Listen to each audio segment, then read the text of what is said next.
என்னங்க அன்னதானம் தானே சொன்னீங்க? என்னன்னா தடபுடலா விருந்தே போட்டு இருக்காங்க. விருந்தா? இது அதுக்கும் மேலங்க.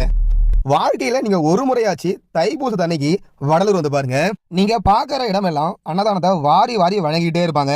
அது அன்னதானம் அப்படின்னு சொல்றதை விட அறுசுவை உணவு அப்படின்னு தாங்க சொல்லணும். பந்தல் போட்டு டேபிள் போட்டு வாழை இலையில விதவிதமான சைவ உணவுகளை பரிமாறுவாங்க. அது மட்டும் இல்லாம ரோட்ல போற மக்களை சாப்பிட வாங்க அப்படின்னு சொல்லிட்டு கையெடுத்து கும்பிட்டு அன்போட கூப்பிடுவாங்க. அதனால தாங்க சொல்றேன், இப்படி ஒரு அன்னதானத்தை நீங்க வாழ்க்கையில வேற எங்கேயுமே பார்த்திருக்க மாட்டீங்க. இதற்கெல்லாம் மிக முக்கியமான காரணம் வள்ளலார் தாங்க.